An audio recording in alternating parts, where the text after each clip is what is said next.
Welcome to Demystify Magic with Molly and Madison. I'm Molly, a former skeptic turned full-time energy healer and teacher. And I'm Madison, a born and raised witch running my family's crystal shop. And we're here to explore all things woo through the lens of both science and spirituality so that you can find the moments of magic in your everyday life and create an intentional spiritual practice. So if that's what you're into, find a cozy spot, take a deep breath, and let's demystify some magic. Howdy doody, friends. We haven't seen you all year. The first howdy doody of 2024. Did it live up to your expectations? Hopefully. I hope so. We've got a nice, short, sweet episode for you. We know the stress of the holidays, the end of the year, it's chaotic, and we want to give you a kind of like a witchy guide to the new year. And if you don't have time to listen to this episode, it's going to boil down to cut yourself some slack. So spoiler alert. But before we dive in, Madison, do you want to share our magic moment of the year? Yeah, before we started recording, we were like, oh, we should do a magic moment of the year. But immediately we're like, oh, we're going to have the same one. So it'll come to no surprise to you that our magic moment of the year is Demystify Magic. Starting this thing, we had no idea what was going to come of it, how it was going to grow, what it was going to turn into, and it has surpassed even our wildest dreams. So thank you so much for being a part of this community. If this is your first episode, if you've listened to every single one, if you're in our DMs chatting away with us, no matter your level of involvement in this podcast, you have changed our lives in a way that I cannot speak it because it feels so big. Yeah, it doesn't feel real. And I think that's such a good way to kick off this episode, because one thing I always encourage my students to do and my clients to do is to take note of what's going right. And so a New Year's practice can simply be coming up with your magic moment of last year. Whether you had a great, amazing year with tons of highs, or if you had like a real shit year, you're having a real shit week. Just really taking a moment to ground in something that's going right, some kind of win, big or small, can make a huge, huge difference, and huge difference on the way that you approach this new year. So if you want to share your magic moment of the year with us, send us a DM over on Instagram at Demystify Magic. We'd love to hear from you. Yeah. My favorite part about interacting with you guys is all of the magic moment messages that we get. So it feels like a really great way to start the new year. Yeah. Let's do it. So we are going to talk about today why you should cut yourself some slack from the lens of traditional Chinese medicine. We're going to talk a little bit about the astrology of the new year, and we're going to give you some low effort New Year's rituals. If you feel like you do want to start fresh, but you want to lean into that cutting yourself some slack energy, we're going to give you a couple ideas of how you can do that. And then you can go on your merry way and kick off your year the right way and not stress yourself out. Yeah, I feel like there's just so much pressure, and it starts building around the holidays of like, it has to be the best time. You have to be reflecting on your best year ever. You have to be teeing yourself up to have the best new year. And, you know, it always ends up, for me at least, it's like your birthday. You know, there's just no way to ever live up to what the cultural expectations are. And so you're always disappointed. Yeah. I especially feel this pressure to like be having the best day ever on New Year's Eve into the new year. And if I have like a shit day that first week of January, I'm like, well, that's my whole year. The whole year. Yeah. It's ruined. And then when I look back, I know I felt that way on the first week of 2023. I could not tell you what I did the first week of January. Yeah. And so it really is just all for nothing. I could tell you exactly what I did, but I'm a weirdo. And I know my schedule like the back of my hand. But one thing that really grinds my gears about this time of year is I hate New Year's resolutions. I hate New Year's resolutions. I don't think you should make them. If you want to make them, go ahead. You know, we're a podcast that lets you do what you want. But here's my argument for why you should not set a New Year's resolution.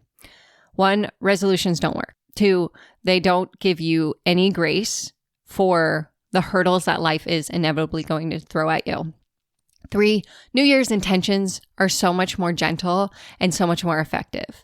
And what the difference between a resolution and an intention is, a resolution is, I have to do this every single day or else I fail. It's like if you have a resolution to meditate every day, it's like if you miss one day, that's it. The year's over. You've failed. But if you have an intention to be more mindful, then you can fit that into your day-to-day life, right? It's like we always say 2 minutes is more effective than 60 minutes. But if you have a resolution that you're going to work out for 60 minutes every other day, and one day your car breaks down, you get a flat tire, you can't go to the gym, then you're like, well, might as well not go tomorrow because I've destroyed my resolution. Mm-hmm. Versus if you have a intention to be more active, then it's like, well, I walked from my broken down car to my apartment. That counts as being active. Not looking at you, Madison. not looking at you at all. I know using the flat tire analogy really hits home. If you don't follow us on Instagram, I did famously get a flat tire the moment Mercury went retrograde. I am still on my donut as we record this. But honestly, like, I think one of the reasons why I can't stand New Year's resolutions is because there's no grace to them. There's no consideration that life is going to happen. Mm-hmm. And it's just an all or nothing approach. And I just don't think that is productive versus an intention, which is much more a soft focus. You know, like when I have the intention to be more mindful, it's like that could look like meditation. That could look like just listening to the birds. That could look like being really present with my family, you know, versus like being really strict and saying I have to meditate every single morning or else I suck. Yeah. This idea that we are all collectively going to wake up on January 1st, like new people with new hard and fast, like super strict routines and habits that we haven't had before is so unrealistic to me. And it feels like a subset of the way that the holidays are really commercialized now. It feels like New Year's resolutions are also this, it's, you know, pay for a gym membership, buy a Peloton, buy a whole new skincare routine. You know, at least in the content that I see surrounding resolutions, there always seems to be a monetary attachment to it. Like even, I'm going to be more organized in the new year. It's, you know, an ad for the Container Store. It's here's a whole, you know, new set of drawers and bins that are, you know, slightly different from the drawers and bins that you already have. But these ones are really going to, you know, it's going to make or break your New Year's resolution. Yeah. It's very like commercialized. It really bothers me. And the thing is, okay, not to geek out too much about this, but I feel like that's why you're all here. From an energetic perspective, now is not the time to set new goals. Right? If you listen to the winter solstice episode from a traditional Chinese medicine perspective, right now we are still in the midst of winter. We are on the early stages of winter, which is a time of conservation of energy, a time of hibernation, a time of turning inward, a time of slowing down, getting quiet, being still, right? Replenishment. That is completely counterintuitive to this new year, new me, super motivated, like let's go to the gym every single day kind of resolution that we hear about. That energy is much more effective to bring into the spring. Right? When things are starting to pop through the soil, when seeds are starting to be planted, when we're starting to turn outward again. Right now, if you feel like you are the type of person who goes hard on your New Year's resolution or your New Year's goals for like 2 weeks and then you fall off and by mid-February you can't even remember what your resolution is, that's because that's what nature is asking us to do. That is the season we are literally in. So when we try to bring a New Year's resolution in right now and hold our feet to the fire, we have all of this support working against us, asking us to rest, asking us to replenish, so that when we do come out of hibernation in the spring, we have the energy we need to actually achieve those goals. Yeah. And even like that ties in so perfectly to something that I didn't know about astrology until a couple years ago, is that the astrological year begins with Aries, which is this, at least I think in 2024, I looked it up earlier today, it's March 20th, which is the equinox. Yes, which is the spring equinox. Yes. But because we operate on a different calendar, we associate it differently. But like astrologically speaking, we're still like 3 months from the new year, 4 months. I know. That's the thing, is like all of the other maps outside of the actual paper calendar that we live our lives by says that right now is not the time to start something new. Now is the time to continue conserving your energy, especially after the holiday season, right? Like It's like almost like you're a NASCAR driver. Stick with yep. me. It's almost like you're a NASCAR driver. It's like you're a NASCAR driver and you've just been doing those donuts, and instead of stopping to refuel, you just keep going. No wonder you run out of gas in February. You got me there. You got me there. But it's like, I don't know. I think we wanted to make this episode because no one else is telling you this, that it's okay to rest for a few more months. Mm-hmm. Like, it's okay if you need to continue slowing down and hibernating. In fact, that is what this season is asking you to do. So if you still feel like you want to lean into that rather than like starting fresh, doing a bunch of new things, starting a bunch of new habits, like that is okay. Give yourself the space you need to replenish. Mm-hmm. So what are some things, if we're not doing resolutions? Yeah. If we're staunchly no resolutions in this house, what are we doing this New Year's? Because I think it can be hard to completely say like, okay, I'm not participating in this at all. Mm-hmm. You know, what are we doing instead? I think this is a great time for reflection, right? That's also what the winter season is asking us to do, is to really reflect on the journey that we've been on over the last, 4 seasons. So reflecting on kind of your 2023, like I said, like doing your magic moment of the year, journaling on the things that went really well, picking up on some small things that went well that maybe you went unnoticed or you forgot about.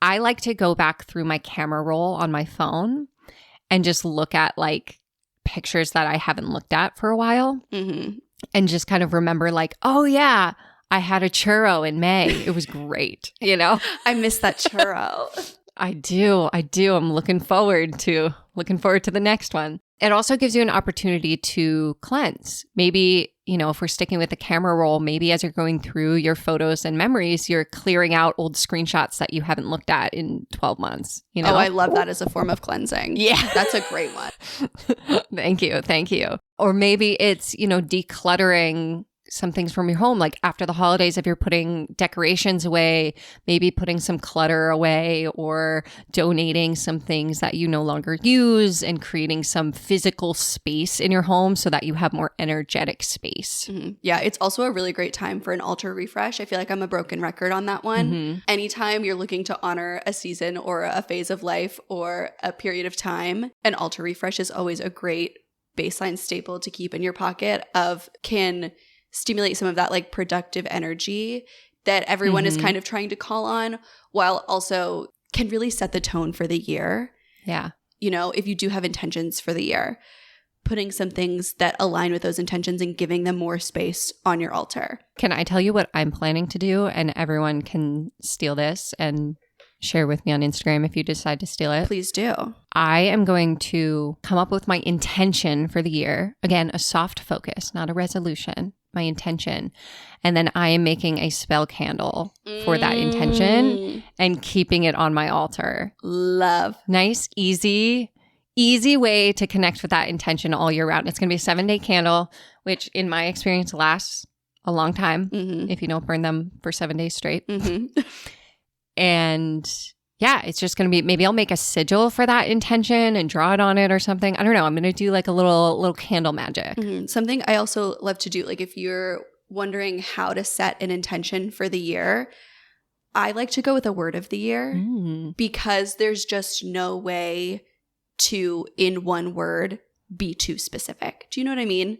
So yeah. What's so funny is my word of the year for 2023 is magic. Which I'm pretty sure was before we even named the podcast. Like I had come up with this and then it just all very serendipitously. I don't even know what. Nope. It all. That's a good word.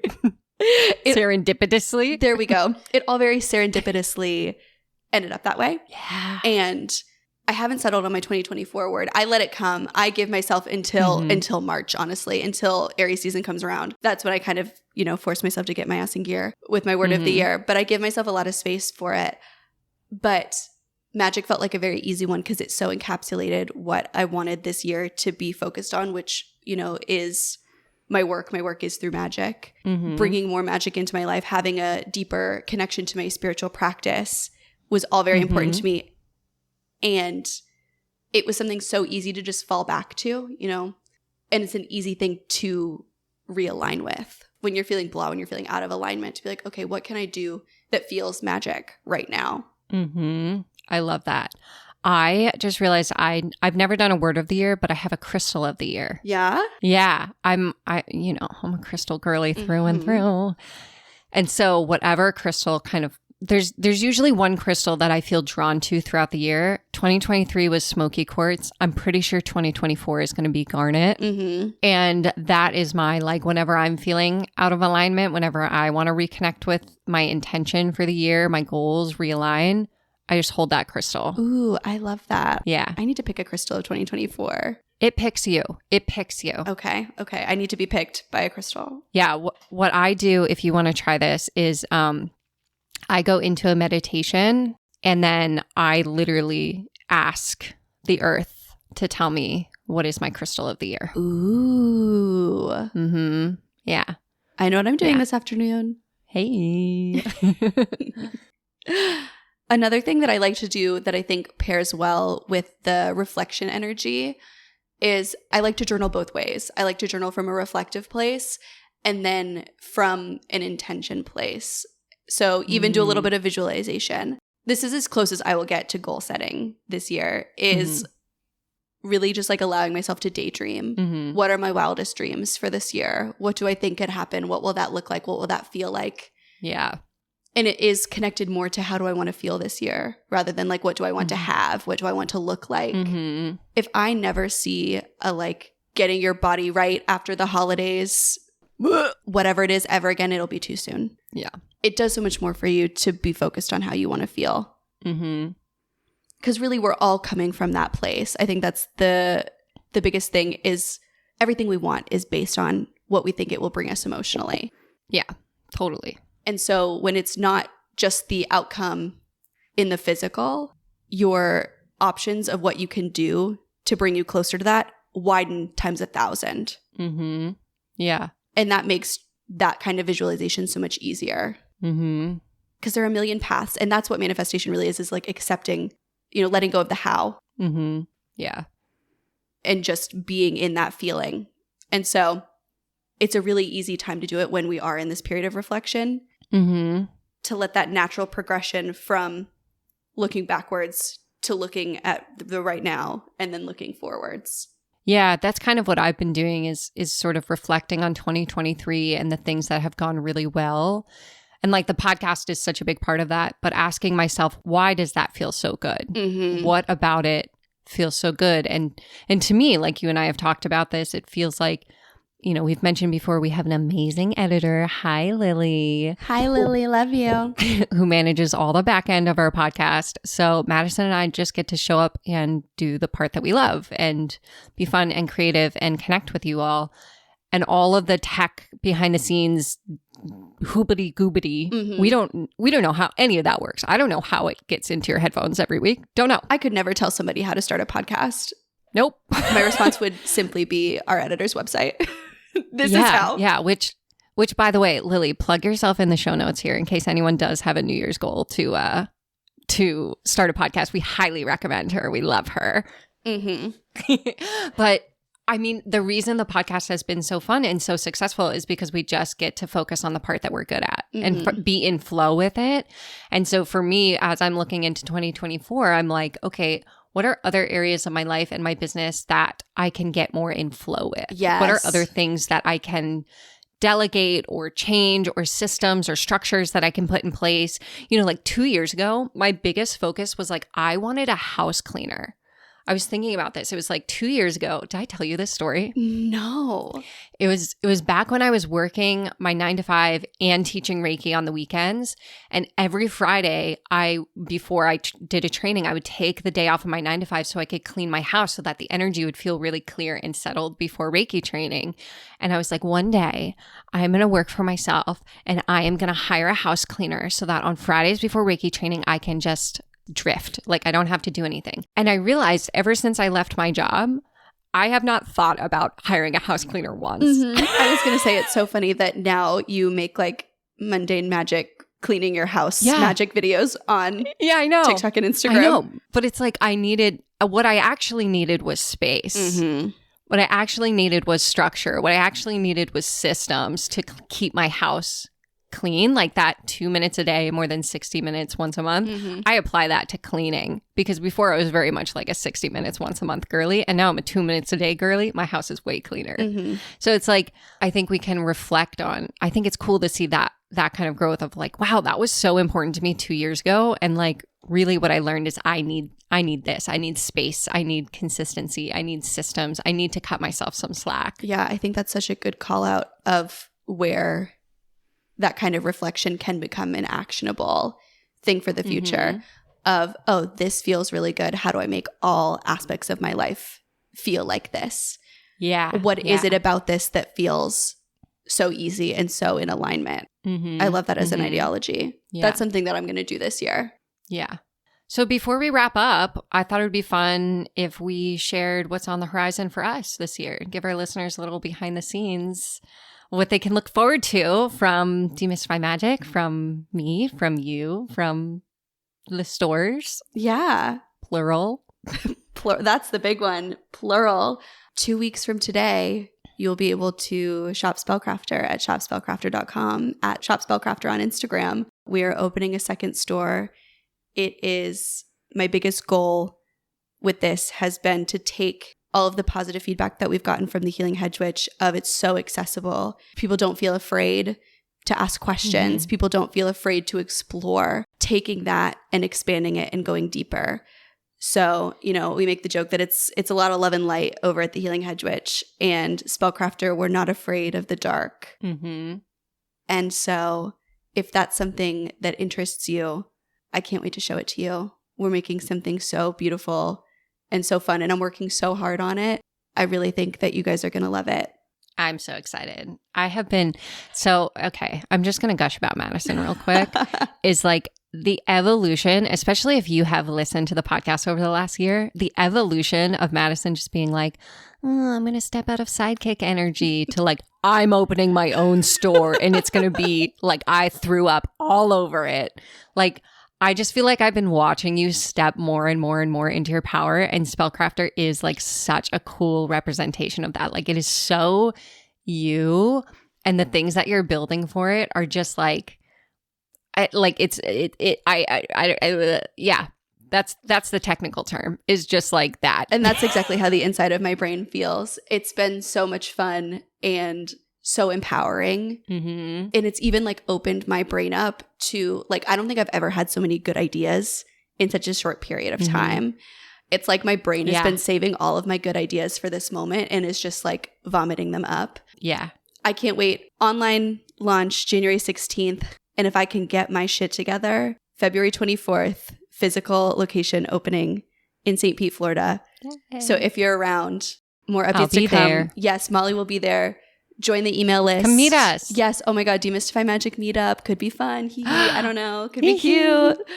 Just a thought. But yeah, that's what's going on with me. That's exciting. Now your turn. My turn. I am excited about Reiki training. Reiki training, the spring season starts the first week of February. Registration will open. So if you're on the wait list, you will get first dibs on the spots. It is a limited spots because there is a one-on-one component piece with me for the attunements. So I'm so excited about it. I feel like this will be the second Reiki training season since we launched the podcast.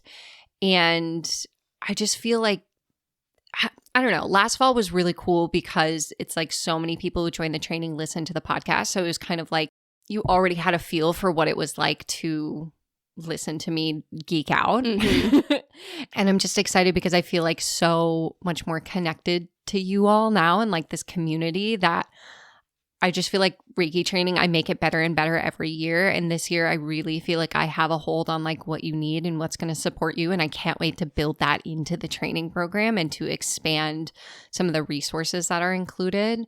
I'm just excited. I love teaching Reiki. It's my favorite thing ever.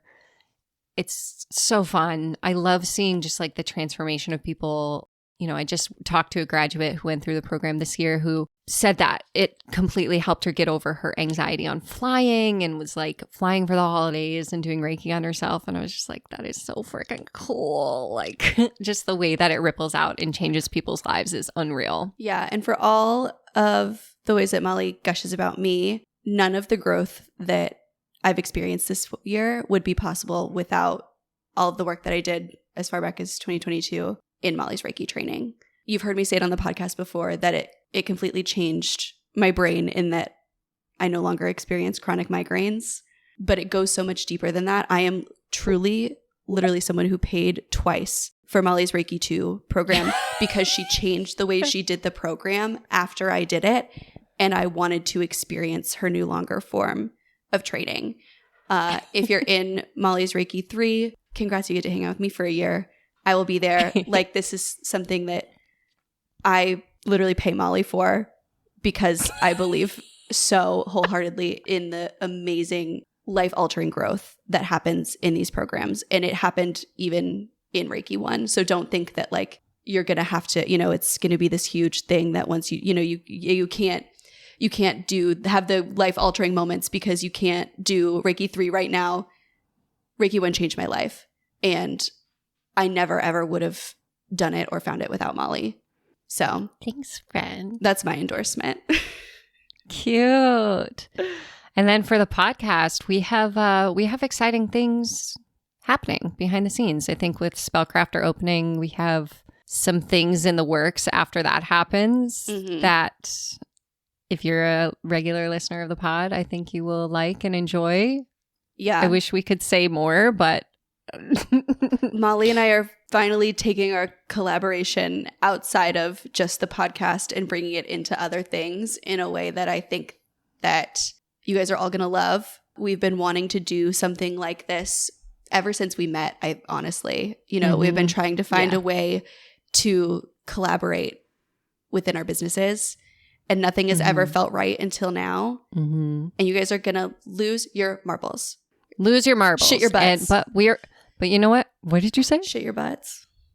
Oh. Was that too much? Sorry. I thought you said shit your plats. And I was like, what are we, English? Oh, yes. How do you shit your braids? Shit your plats. Anyway, we're going to wait to announce that to closer to the astrological new year and the springtime, because that makes more sense to plant new seeds. Happy New Year, everybody. We love ya. Happy freaking New Year. We love you so much. Make sure you send us your magic moment of the year. And if you have a word of the year, or if you pick a crystal of the year, we would love to hear it too. Send us a DM over on Instagram. And you know what? Take a nap. Take a freaking nap. You deserve it. All right. Bye. Thanks for listening to Demystify Magic with Molly and Madison. If you want to learn more about us, you can find all our links in the show notes. We'd love to know what you think of today's episode, so drop us a review or give us a shout out on social media. And don't forget to let us know your magical moment of the week. Okay, love you. Bye.